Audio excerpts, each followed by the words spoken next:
tremendous looking trophy. Hello, welcome to the number one PlayStation podcast in the Oceanias. My name's Dylan Blight. Joining me, as always, Ashley Hopley.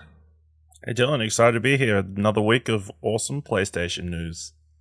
Actually, there's some fairly, interesting, exciting things happening this week, so that's good. Yeah. And we've got games to talk about. There's a lot happening at the moment, I feel.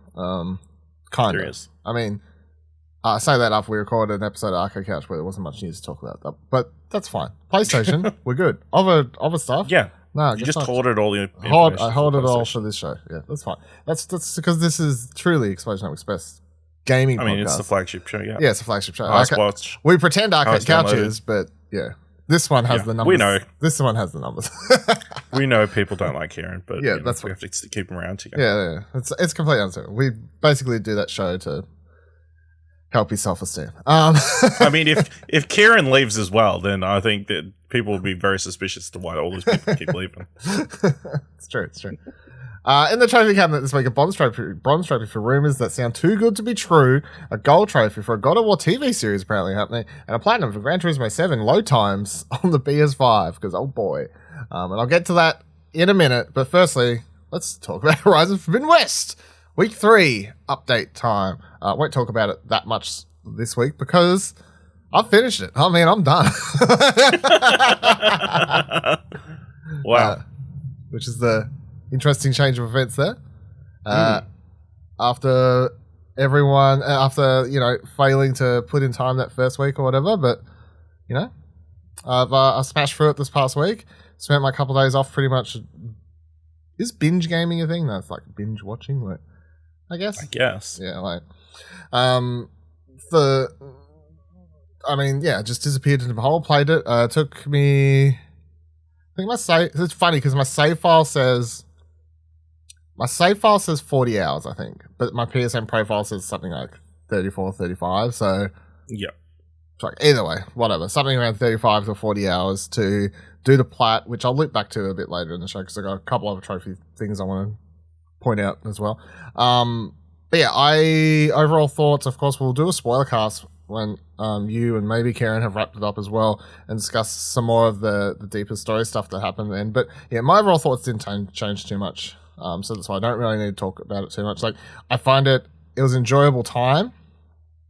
I do feel like, especially like coming into it, everyone was talking about how much better the side quests and stuff was and comparing it to Witcher. I don't agree with that at all. I think some of the side quest stuff is good. I think some of the getting to know the main companions you have is good, but I don't feel like every single side quest in this has as much narrative intrigue written into it as something like The Witcher 3 does, which I feel like is still the flagship as far as side quest stuff. Like, some of this stuff is still simply, hey, I need some machine parts. Can you kill them so we can do and you do it and then you give it to them. They're like, here's some XP, something. Like, it's not all mind blowing stuff, which is fine. It's still got a lot of open world tropes, I guess, written into it. There's some cool stuff that you unlock and you can do towards the end of the game that makes it a lot more exciting and fun to play, I guess. Fun would be the correct word. And then the ending, I didn't love it.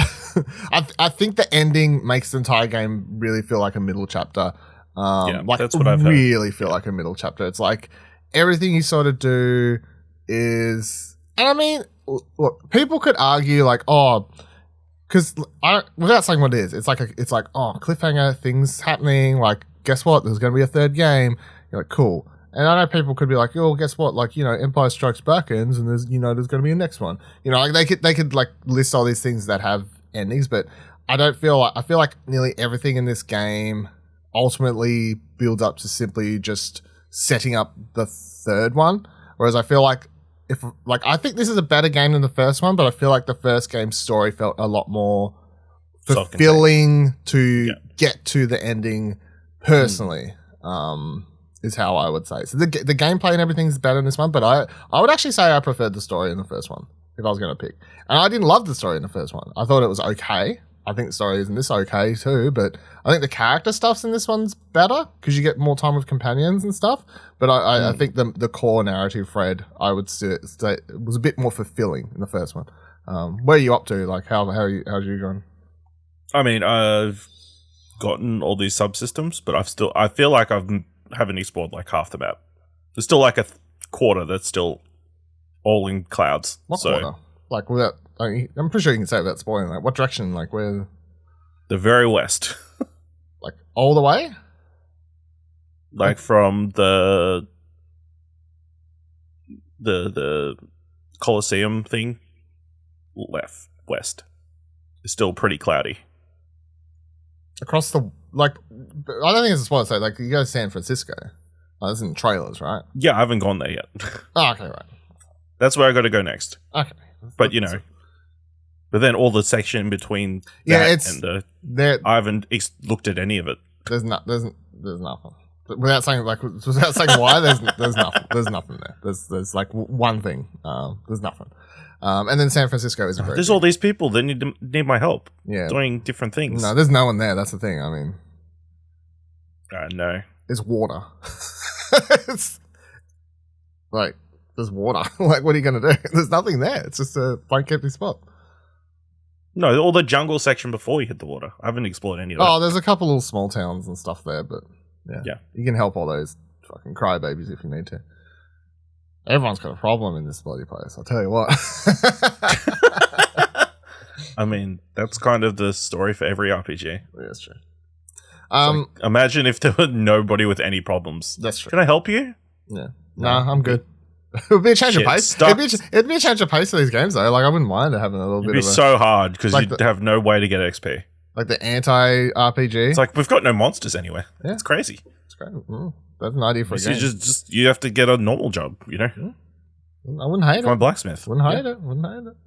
What tips do you have for people who are struggling with Horizon? In what way? Like, how can you struggle? Like, combat-wise, I guess? Like, oh, man. Here, you literally just acid everyone, right? You acid everyone, even if they're not weak to it, until it breaks until they're like fully acid. So then they take extra damage. And then you pull out that big fuck off spear with explosion damage. You just spam those. Wins everything in the game. There's my tip. Not even joking. There's a tip. How to win. That's all you do. Every boss fight, same thing. Right. Rinse and repeat. What are you weak to? Water damage? Nah, mate. Acid and explosions. Did the same fucking thing. And I played this on normal, right? And look, to be fair, I will say I did die a lot on some of the, like, several encounters, like, you know, I would die several times over or whatever. But most of the time it was just because I was getting a bit like, I should have just dodge rolled, and instead I'm like, nah. You didn't notice your health bar and... No, I'm just like committed. I'm like, I reckon if I stand here, I can kill him before this stupid elephant thing hits me, or, you know, I'm just standing there and whatever. No, I don't or whatever. And last boss fight's a little bit of a bitch, but, yeah, I think like it's not, I don't feel like as long as you're scanning everything, you know what the weakness is, like just use the slow-mo, aim for the weak points, use acid, explosions. Don't worry. I didn't use traps at all in this fucking game. In fact, fuck stealth in this game. I just went all in. Yeah. Yeah, no, I used a lot more stealth in the first one. This one I was like, nah. Ain't got time for that shit. It doesn't seem helpful at all. I want the machine parts. Stealth them, kill them in one shot. What do I get? Nothing. I can loot them. I can't shoot off their gun. Not helpful. I need these guns. You know what I mean? Yeah, you can shoot off their guns. Yeah, not in stealth. You can. Can you? You just have to aim properly. But if you kill them in one hit in stealth... No, it comes off if you have a strong enough tear or whatever. Okay, right. Maybe I never noticed. But I'm always like, why would I stealth kill someone? Because you know how some of the machines, to get the rarer parts, you have to get them while they're still alive. So I was like, well, if I want the Thunder Mortale or whatever, you know, these things that drop off rarer items, well, I need to fight it. I can't, like, do... Yeah, with the tear arrow first, and then take it out with a second shot. Yeah. I do love stealth killing all the camps, though. That was a lot of fun. The enemy camps? Taking out the dumb enemies one by one. Except when they're wearing helmets. Or the ones that just... Like, I would get one-shotted out of nowhere a lot. Still. Even when I was, like, not under-leveled. I'd be wandering around. Next second, there's someone launches a grenade launcher at me because I got seen once. Just get... Halo goes flying backwards a million miles into the opposite side of the map. I'm like, what the fuck happened? Also, I experienced a lot more weird bugs. There's a lot of like weird bugs and things that happen in this, like not like game breaking, but there is just like a Just lot. Odd stuff. Especially some of the flying ones. Yeah, they kind of get stuck in places in weird spots. Yeah, I've seen I swear I've seen more weird stuff in this than the first one, and I don't know if, like what the cause of that is, but yeah, there's some stuff that happened. Some of the stuff I can't even say about spoilers because it's like story missions or some of the, I don't know, like some of the other end game stuff, but some weird glitches. It's fine. Like I only had to I think one other time I had to restart the game, other than that time at the start, but I had to reload a checkpoint, and it was because what the fuck was it? 4 down. Oh yeah, I like fell. I was doing a cauldron and I fell down somewhere, and instead of dying, I just like landed there, like some like platform, but there was no way up. Like I shouldn't have been there. It should have just killed me, like I fell. Yeah. I should have gone to my doom. So then I was like, okay. And I couldn't like even, like I was stuck in a weird spot where I couldn't even jump off. Actually, there was a third time I just remembered as well. So then I had to restart it. Another time I was riding a bigger creature, and I went to jump over a log. I was like, jump over this fucking log, you elephant, or whatever the hell this thing is. And then for some reason it like glitched inside of a log. So I'm like, oh, whatever. Like it got stuck, like its body, I guess. It's like its legs are on one side, its back legs are on the other. So I just pressed circle or square or whatever to hop off it, and then Aloy was suddenly inside this log, and I couldn't get anywhere. I couldn't get out at all. So I had to like restart checkpoint again. Checkpoint. Yeah. There was some weird stuff happening, but that's all right. Overall, I would say I enjoyed the game. I think it's, the thing is, this, and I was talking about this video, like, I feel like I can't criticize the game without saying like, oh, Dylan hates it. I think it is a very good AAA, enjoyable, open world game, but it's just a very video game ass villain feel video game, and I know that's what some people like more than others, but I feel like it doesn't do, especially for a game that's, when the first one came out, like 2017, right? Yep. So it's been 5 years. I feel like for the most part, it just feels like it's a slightly better Horizon. I really don't feel like there's enough here to separate or differentiate this from the first one. They've added a couple more weapon systems, like elements or whatever, but for the most part, and the climbing's a little bit better. Cool. It's just more Horizon. Not saying that's a bad thing. I know that's exactly what some people want, but I'm like, cool. More Horizon. It's fun. Story's still meh to me. Story's meh in the first one, so I can't. You try and ask me, we better do spoiler cast soon, or else I'll forget what the fuck even happened. Much like the first game. Yeah. What the hell even happened? So, I'll tell you who my favorite character is. It's not Aloy. It's Zoe. Zoe's the best character in the game. Everyone else can get fucked. Don't care. Okay. I will say, Aloy comes off like a bit of a bitch at times. She's like, I'm in such a rush, I don't have any time to deal with you, which is like sort of, if their game didn't have side quests would be a thing, I guess. But yeah, every main quest, she's like, just get me, I need to go there. Like, she's just like, and I'm like, I get it, like you're in a rush, but then you'll play the game as the person playing it, and you'll stop, and someone will be like, oh man, I'm out of water, can you help me get water? And she's like, yeah, okay. If I have time. Yeah, I've got to. If I get around to it. Yeah, I'll get around to it. If I'm in the area. It's like, and then other times you discover those fucking stupid races. She's like, yeah, I've got time for this. You have time for races? We're trying to, you're like, oh, I got a couple months to save the world. Aloy's like, I can race some machines around the track here. Dumb. It's like, I know why they've written their character that way, but like, again, it's that whole thing where the gameplay at times sort of just breaks the way the character's being written. Yeah. Like, we're in a rush, the world's gonna end. Race some monsters. No, I think it mostly comes to the fore when she's dealing with the spoiler character.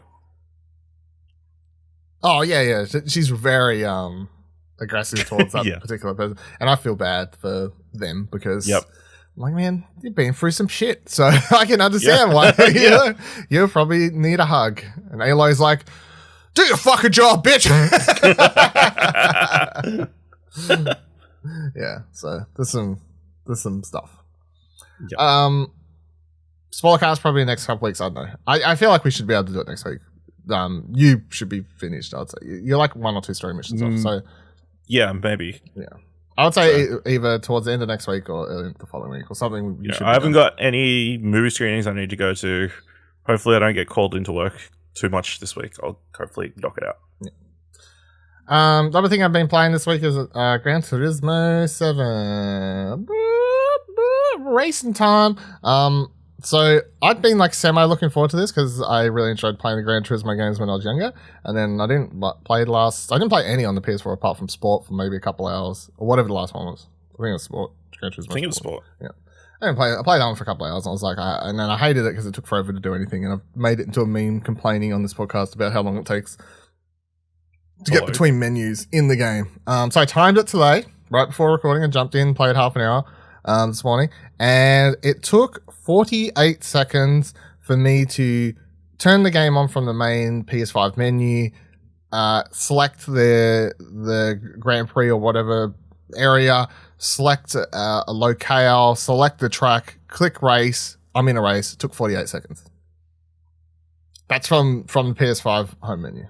Now, there's reports going around it takes about that long to load into a level on or a track from the main menu of the game already open on PS4. So that's exactly the shit I'm fucking talking about. Like, I don't have time to wait a minute to load into a track. It's bullshit. Especially if you like, you do a track, it's two laps, you're like done, and you wait another minute. It takes you as long to beat a track sometimes as it does to load into one of these games. Anyway, Gran Turismo 7, I feel like they were targeting this one towards both hardcore franchise players as well as hopefully trying to get in some new players.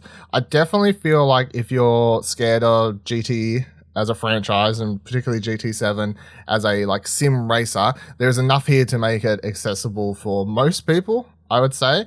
There are a bunch of things, including just straight up difficulty modes, which, any racer should have, but I don't know if all the older ones did. That's simply the AI of the other racers to how easily you can beat it. And then you've got things, a bunch of different accessibility options, including things like auto braking at corners, even if you want to use that, and a few other things that I haven't really experimented around with. Weirdly, when I started the game, it had auto braking on. I was like, I clicked normal difficulty, it has auto braking on. I'm like, what the fuck? Get the hell out of here. So, I turned that off. The accessibility stuff I have left on because there's a trophy for beating a race without any of it on, which I'm sure I'll go just turn everything off and just nab it on one of the easier tracks.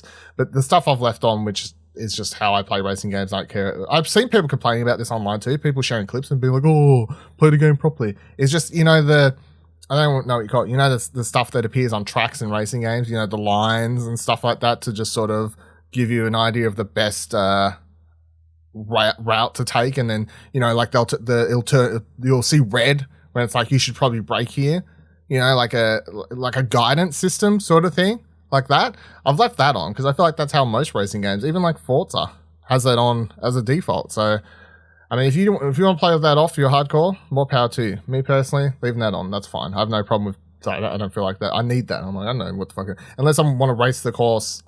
And I guess that's the thing. People are like, oh, you should play the track and learn it so you know when the hard corners are. I'm like, yeah, but I don't want to. I just want to see on the ground. Like, is this a hard corner? Should I be like hard braking here? Or are you saying it's okay for me to sort of accelerate into it or out of it like super fast? It's fine. That's how I'm playing it.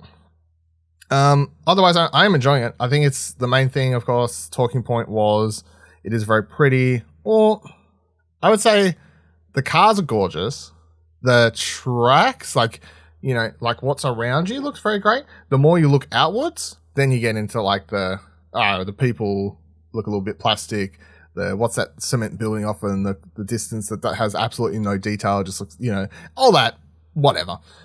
I'm playing... So it's weird. This game has weird settings at the start too. So it says you get offered a performance mode and a ray tracing mode. However, the ray tracing mode makes no difference to actual gameplay. The ray tracing mode is simply in replays and when you're in the photo mode. So ultimately, you're always going to be playing the game at 60 frames when you're racing because they're like, that's how you should play the game. They then let you more or less pick between, do you want to see the replays at 60 or do you want to see the replays with prettier things? To which I said, I would just prefer to see the replays prettier. So that's what I've been going with. So the replays look really pretty. And then the photo mode stuff which I've showed off before in State of Play, is you can, like, in a replay, you can pause a replay, and at any point switch between different camera angles and all this sort of stuff and take photos. Or there's, I can't remember what it's called, it's like scraps or something. I think that's what it is.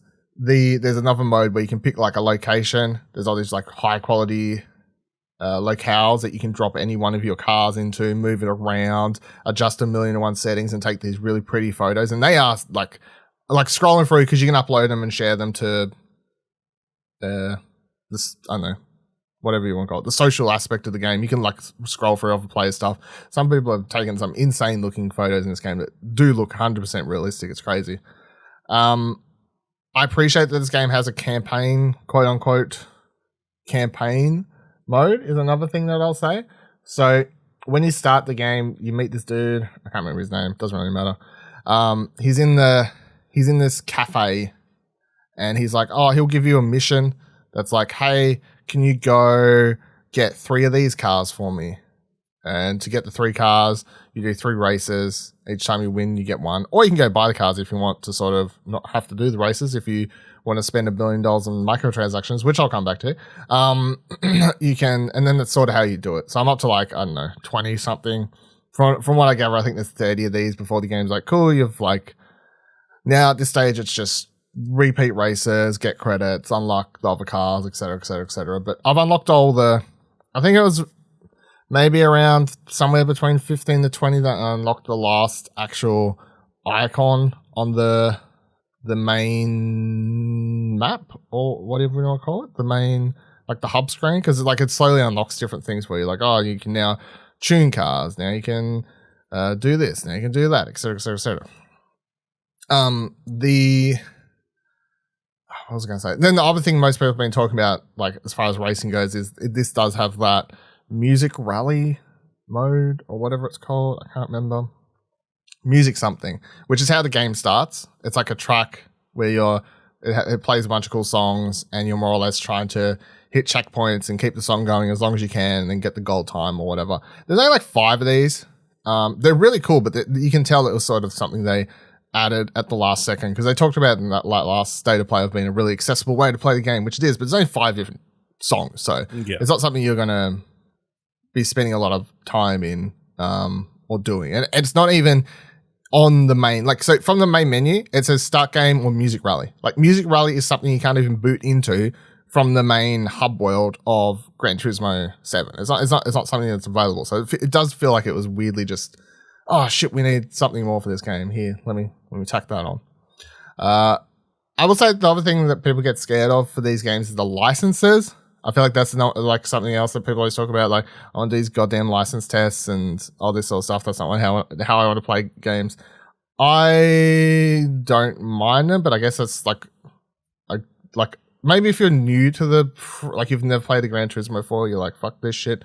They are shorter here, so I don't know how many you technically have to do to beat the campaign. Maybe only 1 or no, you'd probably have to do 2, maybe 3 of them.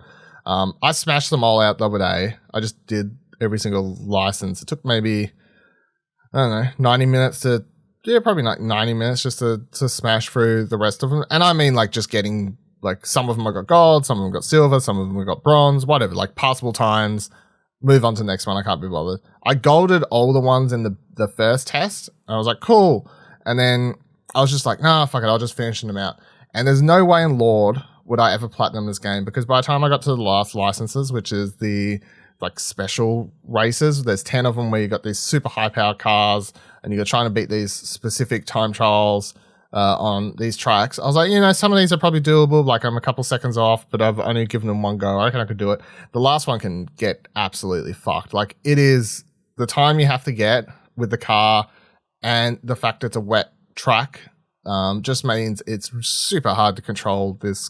I don't know. Like, I looked up a video of someone doing it last night, and this is a dude whose channel is dedicated to sim races, and that's his whole channel, and he's got a steering wheel and all this sort of stuff. It took him 4 hours to beat this thing and get it gold time. So I'm like, yeah, I don't know. I don't think I would personally be able to do that, but maybe it would take me weeks probably. One thing I'll say before I mention too that I was loving, and I didn't pick up on it at first, is because I'm playing it with DualSense, obviously, I don't own a wheel or anything. I'm loving the rumble, whatever. What do they call the rumble now? Haptics. Haptics and all that sort of dual sense featurey stuff, I guess, because when you change gears in the game, it feels so fucking good. And they're different for the different cars too. Like it's that whole thing, like, especially, maybe it sounds silly to describe, but like you're there coming up to a corner, you're like, go, go, go, like I'm about to overtake a car, and then, you break into a corner and you just feel it I think it's some of the best I've felt with the DualSense, to be completely honest. You'll just feel like the clunk, clunk, like of the gear going back. Like it actually feels like it's going back, or it's playing tricks on my mind, and it just feels, the way it just like clinks, or like that loud sort of thud that you feel like it come into place is really good. And then accelerating on the corner, and you'll hear it again, like go up a gear, and you can, I don't know, it's weird. Like it feels really good. Or maybe it's because I'm just used to it only being used for shooters and stuff like that, that having it used for something else that's a different purpose, I'm like, oh, this is a really cool way to use that. So, I'm enjoying it. It's just Gran Turismo though. I mean, ultimately, it is Gran Turismo. It's prettier. It runs better. It doesn't take a million hours to load. There's a bunch of tracks here. They all look great. It's that typical Gran Turismo gameplay. I did try some of the online stuff too. So there's two different online modes. There's one where you can just be like, multiplayer, let's go play race tracks or whatever. And then there's the sport mode, which is the better one to play. But the only problem is it can take a while to load into it sometimes. Like they have specific sort of looping races that change every day. So say you'll click on it and it'll be like, this is starting in 15 minutes from now. So they start at specific times. They don't just start when a lobby fills, sort of thing. So you have to like wait for it to come in. But that mode's really good because that'll separate the people who want to play the game properly from the people who just want to play it like an arcade racer, because you actually get penalized for hitting other cars, like a proper, rally race or whatever, like a proper real world race. Like you can't just smash into other people's cars and be like, oh, it's fine. So that's what happens, is that you'll see people just racing around and they'll be in front of you, but they've got like a 30-second penalization. So by the time you cross the finish line, you're like, oh, suddenly I'm first, or second, third, whatever. Like you're above them, so that's good. I'm enjoyed that mode from what I've played. And then the last thing I guess is worth touching on is the microtransactions, which has been a topic of discussion on the internet, the Twitters I've seen for the past week. It sucks. I don't know why they're in the game. I don't know how people can stick up for them. There's no reason for them to be in here. Have you seen any of this or no? Is it just no? Yeah, I think it's that thing where I'm like liking and looking, like I've liked GT7 tweets, and then Twitter's like, here, have some more GT7 tweets, because I've been seeing a lot more. Yeah, based on your recommended likes. Here you go. So so in the game, credits you use to buy obviously cars, but mostly in your first like 20 hours of the game, you'll use to just spend upgrades on the cars, so you can make the cars like you continue to race on the higher level tracks. So you need credits. That's not a new thing for the franchise. I mean, even when I was playing GT2 and PS1, I used to just sit there looping a particular track over and over and over because it gave like $10,000-$20,000 and it took a minute to beat. So, there is a grinding element to this, especially to get the higher costing cars, which apparently several of them, which towards the highest costing ones in the game, are like 6 million a piece, and there's like several of them. So, I mean, it'll take forever. To get credits though, the game does let you use real world currency, and it's not hidden away at all. Like it's, if you look at the top of the screen and you click, oh, how much credits do I have? It's like top up via PSN wallet. If you get loot boxes in this, you don't buy them, but like there are loot boxy type things in the game it'll give you, where it'll reward you with like a car or a bunch of credits. But say you land on the credits, it'll be like, here's 10,000 credits. You want to top up via top up your PSN wallet sort of thing. Like it's always there, like in your face. Okay, so it's not so much the microtransactions itself. It's more the issue is the prominence of them trying to sell you more. I think it shouldn't be in the game at all, personally. Like I don't mind, like, if it's like, hey, I want to get this really expensive car, but I don't want to grind for it. I'll just spend a bunch of money. I think if people want to do that, that's perfectly fine. It's just yucky. Like, and it's just like prominent. Like it's always, I think, if they made it less prominent, I don't think people would have as big an issue. I reckon it would still be from the sound of it. It'd still be not. I think some people would be like, "Oh, you didn't earn it. You did. You've." Well, what's the meme? I don't know. The gameplay you cheated yourself. Yeah. Yeah, by not grinding away until you could earn that car. It would feel much more rewarding if you had to race a billion times to get that car instead of spending $100 extra. The funny thing, they buy the most expensive car in the game. They even pass a license test to use it. I mean, if the money that people are spending on microtransactions mean that they're going to spend more time like adding things to the game, that's probably for the best. Yeah, no. It's only going to be a very specific user base that will. See, I've seen a bunch of a lot of, again, probably based on me liking a few GT7 tweets, but now I've seen a lot of Horizon versus GT7, conversations, PlayStation versus Xbox. I'm like, I did not expect the car racing games to be the the one where this stuff was happening, but of course it is. And people, I saw something the other day where someone's like, man, it's the easiest direct comparison, right? I guess. When people are like, man, everyone's upset that GT7 has microtransactions, but Forza Horizon, the last several have had loot boxes. And then the answer is yes, but they don't cost money. Like, that's the thing. Like, I think people who don't play... That's because nothing in Horizon costs money. Well, the DLC expansions do. The expansions do. But yeah, people who've watched trailers or gameplay, I guess, of Horizon. Like, Horizon does have these loot boxes you get in the game, which reward you with, like, random stuff. But you can't buy them. They're just, like, a mechanic you get for... leveling up in the game and stuff like that. Heaps of games have those kind of things. Yeah. So, I kind of wish it wasn't in the game. The argument people are making, I don't know if it's true or not, is that they reckon, and this is from people who, from what I could see, have probably played more Gran Turismo than I have, definitely have in the past 10 years or whatever. These people are arguing that a lot of the car prices in this game are higher than the previous ones. And they are saying that's because this game has included microtransactions. So they're more or less pushing you to have to spend that money or punishing you for trying to play the game properly, which, if true, and I haven't done my own research into this, then yes, I do feel like that is a valid criticism. Yeah, that's a valid criticism. Yeah. People have been like, in this game it costs GT4, 5, whatever. This car costs this much. You could get it by the time you got the end game. You could got it, and it'll take you a few hours to grind. But, they're forgetting about inflation. So. Yeah, well. Fucking it's been several years. It's a fucking pandemic. It's not. It's been 10 years since the last one. Prices are going to be higher. Yeah. But yes, overall, Gran Turismo 7 is good. It's a good game. Cool. Not for everyone, but good game. Would you? Are you going to wade into the Horizon versus GT debate? Is that a debate? I've missed that one. What's that debate? No, Horizon, like Forza Horizon versus GT. Which one would you prefer? Oh, I think Forza Horizon is a better game than this. Okay. And I'm on the PlayStation podcast, so I'm not being biased. Yeah. That's the thing. I feel like this is more Gran Turismo, and it looks great and plays great and all that sort of stuff. However, I feel like Horizon is just that does a nice job of being like such a mix of tracks and making it, if you want to make it super hardcore, you can. If you want to make it super fun, accessible, you can. I just feel like that game has a lot more variety. This is the simmy thing though. It's hard. Like, I guess you'd have to compare it to Motorsport, but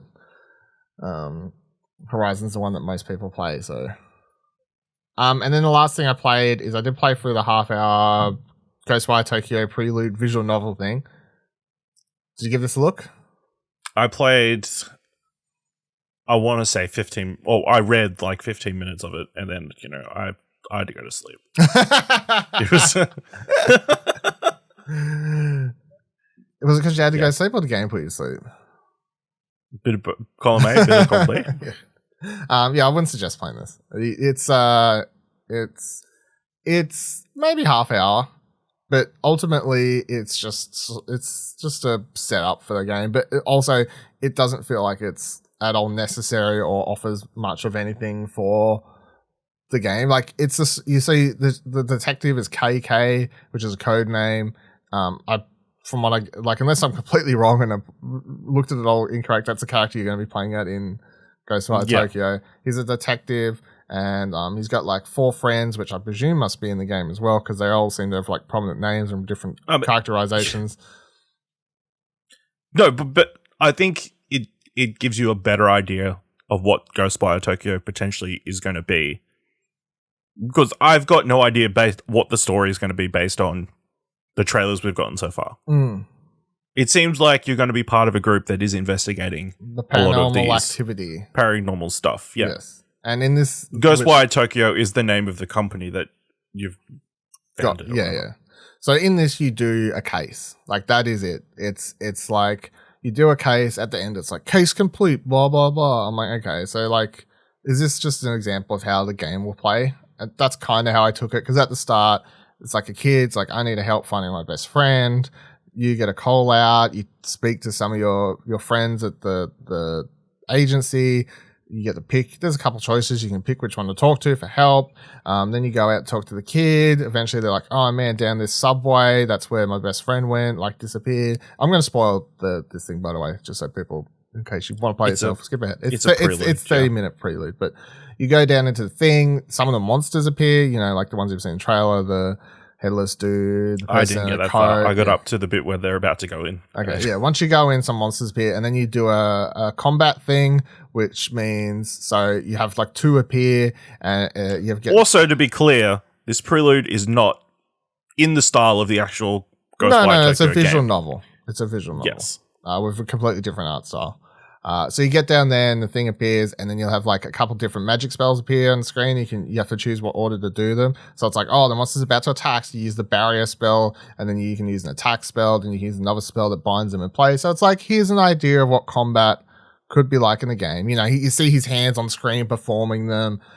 It's like, here's an idea of what that will be like. And then there's some story thing hinted at with someone who could be in I don't know, someone who flashes on screen is like, oh, I'm a ghost boss or something. I'm like, whatever, who cares?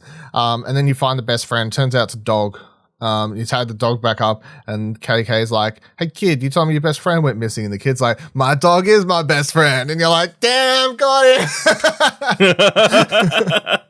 And then he's like, case complete. And then they're like, oh man, no one knows your real name. And he's like, yeah, well, my nickname's KK because of a spelling mistake, but I've got a real name, don't you worry. And then it cuts the credits and they're like, pre-order the game. Like, I don't know, like, it was fine. Like, it doesn't affect my thoughts on Ghostwire Tokyo at all, coming in or out of it. And I wouldn't suggest this is something that anyone needs to play, especially because it doesn't even give you, most of these things when they come out, you beat them. They're like, hey, thanks for playing. When you play the full game, you'll get 1 extra potion spell, or you'll get a power up, or you'll start the game with a little bit more XP. Thank you. None of that here. So it's like, there's not even really a reason to play it at all. I wouldn't bother. So this would have been vastly improved by voice acting. That too. Yeah. You can tell it's like I don't want to say cheap, because the art is like it's got a cool style or whatever. But yeah, it's you can tell it was like, let's knock this out in a couple of months. And let's like, this will be a cool promotional thing that people really enjoy. Yeah, but yeah. It turns out visual novels are harder to do than you thought. Yeah, well, that's the thing. People are always like, "Oh, how do people find visual novels entertaining?" It's like, well, A, the story has to be entertaining to be intriguing. B, there's usually the modern ones have voice acting for not all of them, but a lot of parts. You can have voice acting, so you can just leave them on auto. And then C, a lot of them have a lot more user input, and even like walking around and talking to characters. Like, I'm thinking about Danganronpa, like obviously one I love a lot. Like that game's a lot more interactive than people, I guess, believe it to be. Not just sitting there pressing XXX all day. Anyway, let's go by Tokyo. Get into a couple of news stories. Let's start with some rumors. Well, that's kind of all that is, to be honest. We got rumors today. So Pushko writes, rumor, PlayStation's X State of Play showcase reportedly airing this month. We've seen some rumors flying around that lately that Sony's preparing to hold a fresh State of Play in March. The trouble is that there are almost always a few people claiming something of this nature just around the corner, and it can be hard to discern who generally has reliable information behind their claims. However, the rumor mill surrounding this supposed showcase just won't go away. In fact, Game Reactor just published a post earlier today claiming several anonymous sources have affirmed Sony will hold a showcase very soon.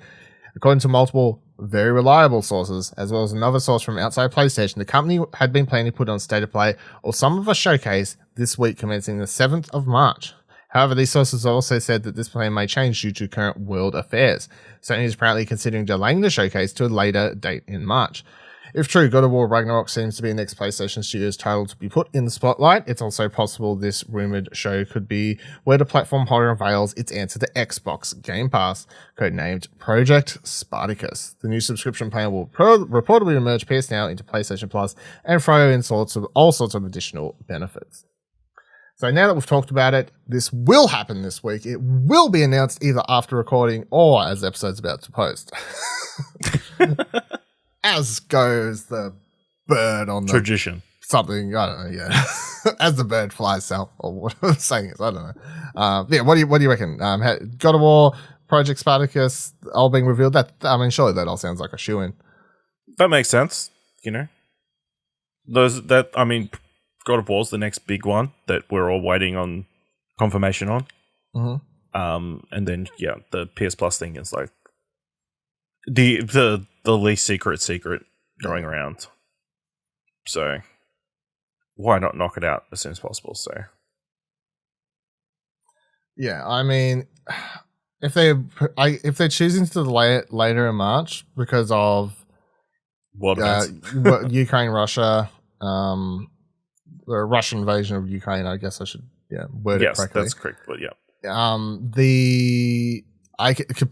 it's hard because it's like, you understand, obviously, they're trying to do the right thing or whatever else, but that may never end. Yeah, I don't know how you play around that. It's a weird one, and you do also have to wonder how anyone else, video games, movies, like if they're looking at the same sort of stuff and being like, what do we do? Like, do we not release stuff because it feels terrible to put stuff out at the moment, or like, do we keep going? Like,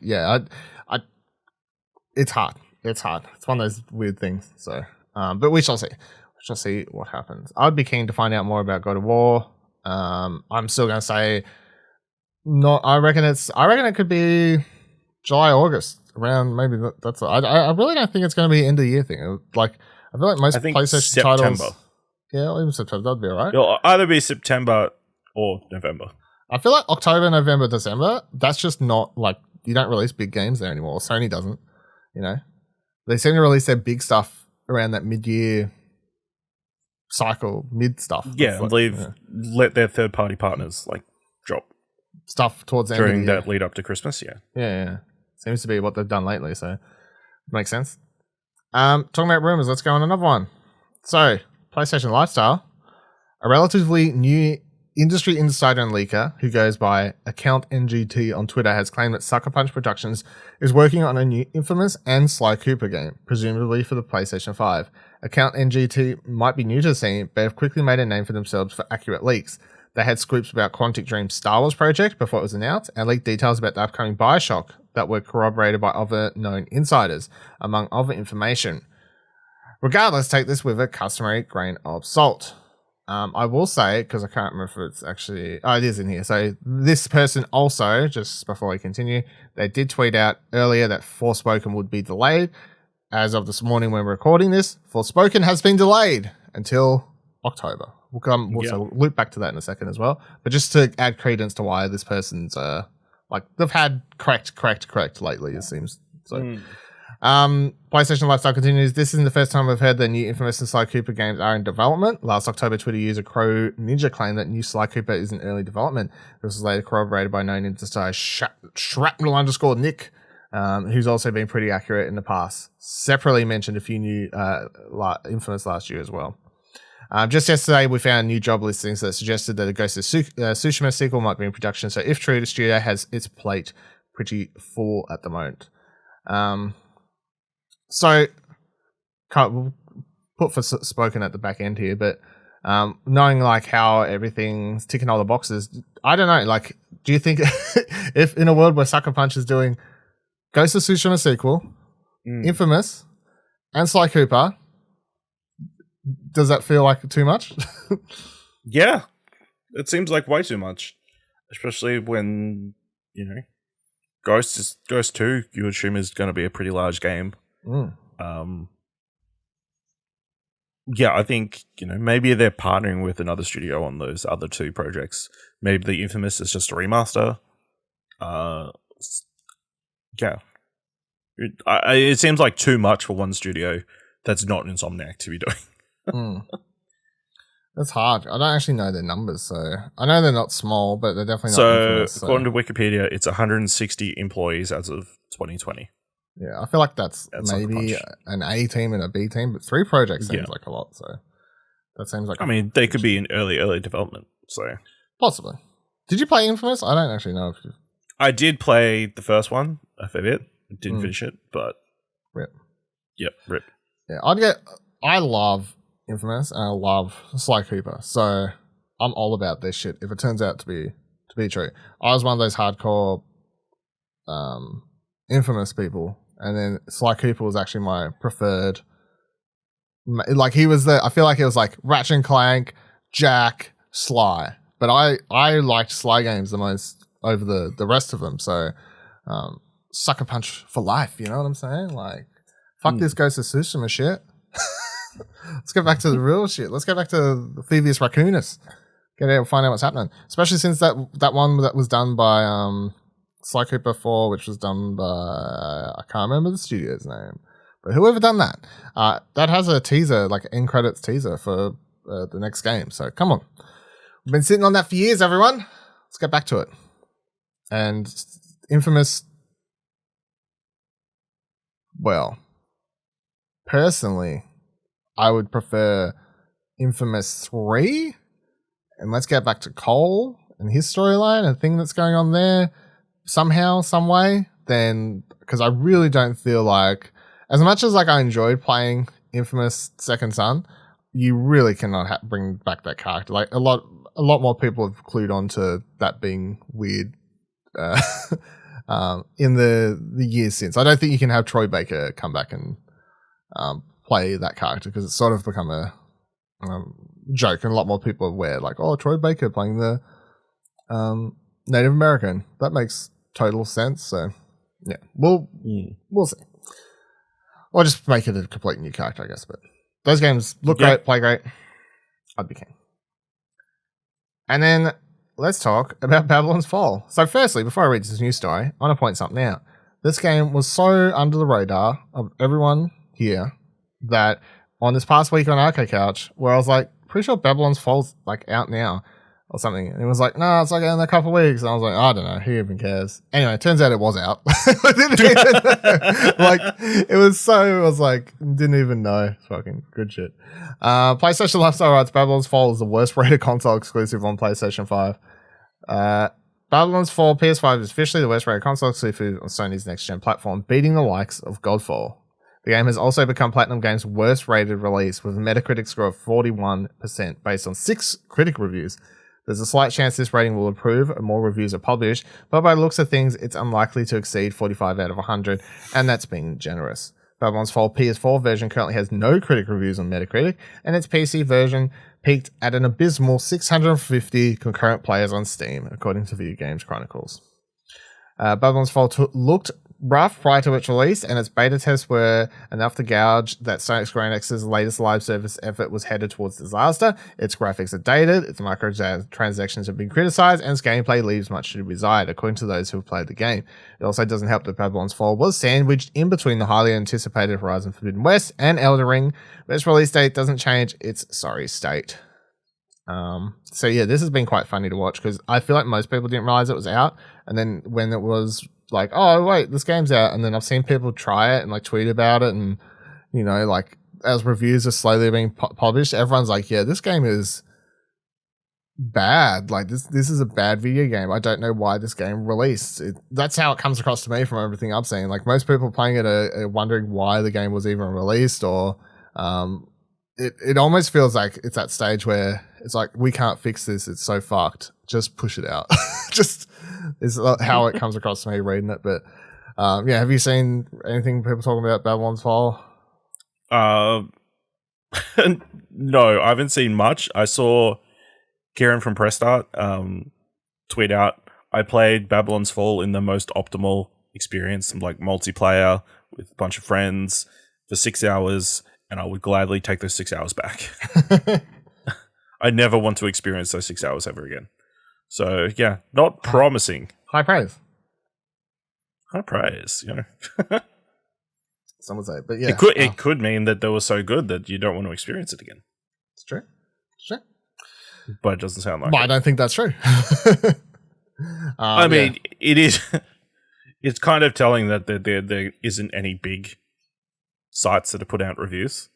I don't think anyone got review codes from what it seems.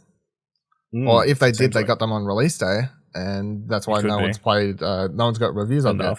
That's true. But it is sitting at 41% on OpenCritic and is sitting in the second percentile of all games on OpenCritic, with obviously the higher being the better and the lower being the worst. Pretty bad. It's in the bottom 2 of all games reviewed on that site. It's pretty bad. Makes you wonder why they didn't just spend all their time doing good games like Bayonetta 3 instead. You know what I mean? I mean, it makes you question if they've made this game, what's Bayonetta 3 going to be like, you know? Yeah, this is going to be of the same standard. I don't know. Like, there's something just so weird about this game. It's almost like Square Enix was like, hey, we're going to pay you like $500 to create this game. And Platinum Games goes, we can't create what you want for that money. And Square Enix said, yeah, but like, can you just like do the best job you can for this amount of money? And then this is what Platinum comes up with, and they give it to Square, and they're like, this is what we wanted. And then Platinum says, we needed more money to do a better game. And Square Enix goes, well, all right, we're publishing it. Like, I don't know why this game exists. It feels like it's Square Enix's, it seems it's more in line with Square Enix's continued push to find a live action games as service thing that'll work for them, even though they consistently have them fail over and over and over again. I don't know why they're so committed to it. But this seems more their prerogative than Platinum's in IMO. Like, I don't know why they're pushing it so much. They've already got one of the biggest live service games available in Final Fantasy 14. Yeah, true. I don't know. They just want more. I guess it's the money, you know, the dollars. Like, if you get a hot success, the money that comes from it just shows, I guess, you know, like, I feel like that's all it is. So, but I really don't blame any of this on Platinum. I just find that so hard to believe. I feel like they got paid to do a job, and they did what they could in the time that was probably allowed, and this is what they got. Because when Platinum works on Platinum games, they're good. So when Platinum works on a game that Square Enix wanted them to make, it's terrible apparently. So like, I think there's a big difference of quality.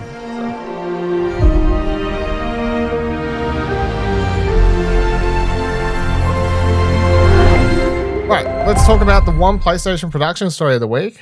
Popping off early this morning right before recording. It's a good time there. Deadlines reporting God of War TV series adaptation eyed by Prime Video.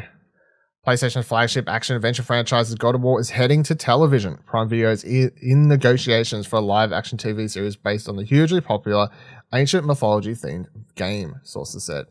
I hear this year's adaptation comes from The Expanse creators, executive producers Mark Ferguson and Hawk Ospey, and the Wheel of Time executive producer showrunner Rafe Judkins, as well as Sony Pictures at Television and PlayStation Productions, which collaborate on old TV series based on PlayStation games. This would mark the largest. What the fuck is this website refreshing with its stupid fucking ads here? I'm trying to read, mate. Come on. This is why. Look, I try not to use ad blocker. And what they do, Ash, they fuck me. Why would they fuck me like that? Like, I'm trying to support. I don't use ad blocker. It is on me. They're fucking Jesus Christ. This would mark the largest big deal for a TV series based on a popular video game title in a red hot streaming marketplace for gaming IP. I guess because Last of Us is HBO. So yeah. Sure. How do you feel? God of War, potentially Amazon, or I mean, if Amazon falls through, either way, Sony's looking to shop around God of War, I guess, or something like trying to get someone. And Amazon's the one, I guess, who's got the biggest ideas and the money to potentially do it. Yeah. But how would you feel about God of War coming to life with the Expanse and Wheel of Time people behind it? Do you reckon that's a fitting? Yeah, I think so. Obviously, Expanse, a fitting place. Expanse was a pretty big hit and like well loved by the people who are fans of the books and that kind of stuff. So you imagine they'd be stick pretty true to the stories of the video games and that kind of thing. I don't know how well it would actually translate to live action. Yeah, what would you do? Do you reckon they'll do Roman, or would they do? I think you have to start Roman. Yeah. Unless you do like a tale, like crossing for lots of flashbacks or whatever. Yeah. That's what I was thinking. I don't feel like adapting the Roman stuff would do as well. I feel like going straight to the recent stuff is thematically something that people are more interested in at the moment. I just think, Thor, like Ragnarok, whatever, that's a lot more. People like Rome, we're over it. Like it's not 2000 right now. It's not 2005. It's not 300. We don't we're over it. And I also feel like the story and characterization in those initial games just doesn't lend itself as well to a game. Whereas if you want to start the game based off the 2018 God of War and adapt that and have flashbacks to the Roman stuff and like build in and have flashbacks to then show this brute of a man that he was, and he was kind of a terrible person, and fuck around, have some of the like womanizing, take that the stupid sex game minigame stuff and like even throw that in as like, you could do that in an interesting way just to show what kind of person he was. I feel like that'd be good to do it that way rather than have a series. It'd be like if he like every night he went like into some pool in which he had some healing water. Yeah. And then he had flashbacks to his youth. Yeah. And then in episode 7, like Ratchet shows up, and then it's just Ratchet and Clank. No, it's Joel and Ellie because Joel and Ellie. That's fair. That's a good point. Yeah, good point. But yeah, I feel like you could do a good God of War show, but yeah, I mean, high budget to do it well, very high budget to do it well. If you're gonna have monsters, you got a lot of special effects. You've got to have the violence. Like if you take away the violence of God of War, people will not be happy. And it's not even that. It's just I feel like the violence is an important part of Kratos as a character. So like if you don't have blood, if you don't have that high visceral violence, it's not just that the games are violent. It's just that's important. Like that's a thing for Kratos. Like his character is a violent character, so you need that there. But yeah, I'd say it's a very high budget thing to adapt ultimately. I feel like casting would be difficult as well. Well, I mean, they can cast that kid. What's his face? Technically, I don't reckon he's too old. I reckon he could play it still. You reckon he's too old now? He's like a teenager. I reckon he could still like play the part like slightly older. Surely, I reckon he'd be right. He's like what, 16 maybe, something like that. I don't know who you would cast. 16. Yeah, 16. There you go. I reckon I reckon if they did it, I reckon he could. I reckon the boy is like 10 in the game. You reckon? At the most. Maybe someone else then. I don't know. Who do you reckon you cast as Kratos then? That's the thing. I don't know who you cast as Kratos.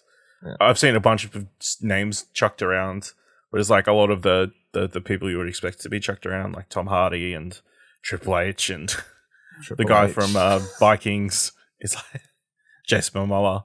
It's like, it's hard. And then you have to like do makeup on him, like all the tattoos and the powdered ashes and stuff. Yeah, no, it's hard. You need someone that's like, there's a presence to that role. And it's not just the voice work. It's also just the physical performance that he is so physically like scary and could kill you. But also there's like the way they animate his eyes and like, I guess to get across that he's like got feelings and stuff. It's hard to translate some of that stuff that they can perfect in a video game format to get the casting right, to get it correct in the performance. And then of course, if you want to do the first game, you're going to have like the chemistry between him and whoever the kid is, boy, has to be spot on or else it just all falls apart.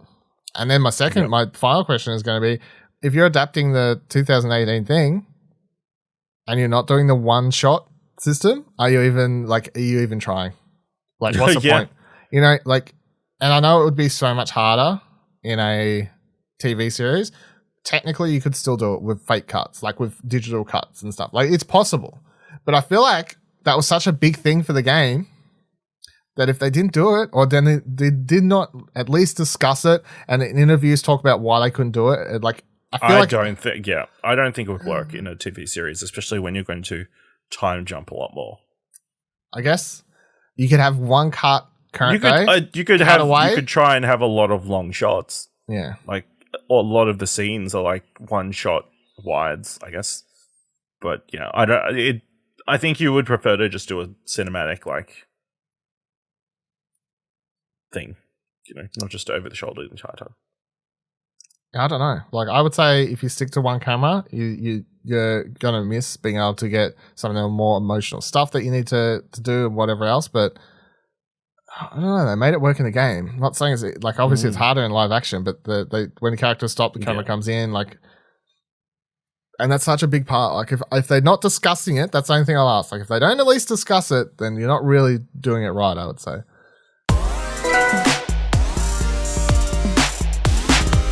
All right, I'll talk a little bit about trophies. So, because I got one main thing to point about Horizon, and then I'd got a bunch of easy plats over the last couple of weeks that I keep forgetting to mention. So I'll just rattle those off for people who care. They're all super easy, so they're just things to add to your wish list or go by. But Horizon Fordbien West, trophy tip. You only need 50%. I got the platinum. You only need 50% roughly completion to get the platinum. The only trophy that you can miss and can fuck up is scanning all the critters, all the monsters, all the robots, whatever you call them. Machines, even. Yeah, that's correct. Scanning all the machines. The one that's missable is the last boss. If you do not scan the last boss, you will fuck yourself out of the trophy because there's no way to replay that mission. And here's the extra tip. There's no way to fight. It's not like the last game where you fight the final boss. No, the last boss is only in the last boss mission. It does not spawn anywhere in the wild, and I can't say why for spoiler reasons. No, but you don't you can checkpoint before the final boss. No, there's no way to restart it. At least in the current version, there's no way to restart the final mission. So when the game ends, it doesn't end before the actual final mission. When you load back into the game, you can do stuff. You can't re-trigger the final mission unless they patch that currently. So yeah. But the final mission, and also weirdly, if you scan it and you die, you need to rescan it. That's the other thing I'll say. So like if you scan the boss and then die and think you're good, no, you have to scan it and kill it, like, and beat it, or else it won't auto save your scan. But if you've scanned everything up until that point, like I had, it should be fine because like you just scan, like if you've seen every other robot in the world and scan them, and then the final one you need is the boss, which is obviously when you look at your menu, it's the one down the bottom right hand corner.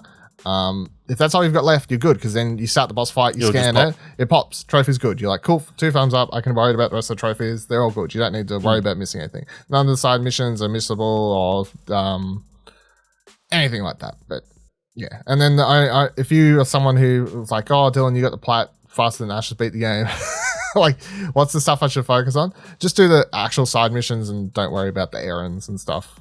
That's the main thing. So the side quest, not the errands. Okay. Side quests, not the errands, because not every side quest is required, but so nearly all of them, I would say, maybe like 70% of them are trophies, and then there's a few that aren't. I guess it's like sort of how it turns out to be. Yeah, so it's like side quests, and then don't worry about errands. More or less is the main thing, and just don't get too distracted because, as I kept saying in the past couple of weeks, I was doing some side stuff and I'll explore a little bit and I'll go do main quest, and that's all I did, and I was still over leveled by the time I got to the last boss. It's like, oh, suggested level this. I'm like, whatever, I'm like level 40 whatever at that point.